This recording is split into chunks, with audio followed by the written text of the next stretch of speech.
আসসালামু আলাইকুম ভিউয়ার্স, আজকে আমি আপনাদেরকে শেখাতে যাচ্ছি কীভাবে আপনারা আপনাদের ফেসবুক প্রোফাইল অর্থাৎ পার্সোনাল অ্যাকাউন্টকে ফেসবুক পেজে কনভার্ট করবেন। আপনারা এমন অনেকে আছেন যারা নিজেদের পার্সোনাল ইউজের জন্য ফেসবুক আইডি ক্রিয়েট করেছেন পার্সোনাল ইউজের জন্য, কিন্তু পরবর্তীতে ফেসবুক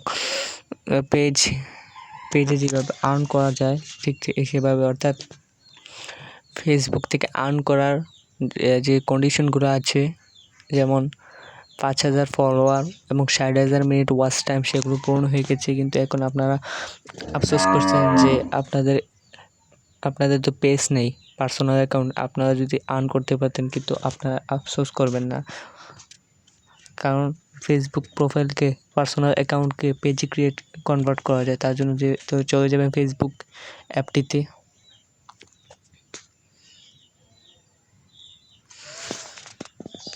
তারপর ফেসবুক অ্যাপটিতে গিয়ে এখানে চলে যাবেন।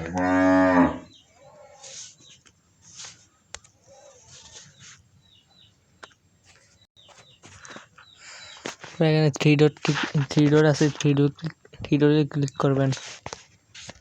এখানে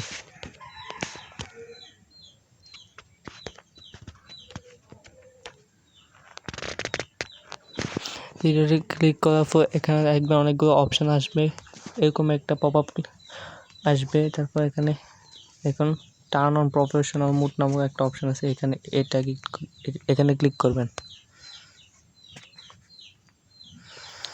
তো এখানে দেখুন টার্ন অন প্রফেশনাল মোড আপনাদের ক্ষেত্রে লেখা থাকবে, কিন্তু আমার প্রফেশনাল মোড অন করা আছে বিদায় টার্ন অফ প্রফেশনাল মোড লেখা আসছে, তাই আমি আর কন্টিনিউ করলাম না, কারণ আমার যেহেতু প্রফেশনাল মোড অন হয়ে আছে, যদি আমি কন্টিনিউ করি তাহলে প্রফেশনাল মোড অফ হয়ে যাবে। রিভিউ, এখানে লেখা আছে review important change before you turn on professional mode, if you change your mind you can turn on professional mode. এখানে লেখা আছে যে আপনি যদি চান, আপনার মন যদি পরিবর্তন হয় যে আপনি পার্সোনাল অ্যাকাউন্ট রাখবেন না, সেটিকে প্রোফাইল অর্থাৎ পেজে ক্রিয়েট করবেন, অর্থাৎ প্রফেশনাল মোডে মোড অন করবেন, তাহলে এখান থেকে অন করতে পারেন। আসসালামু আলাইকুম।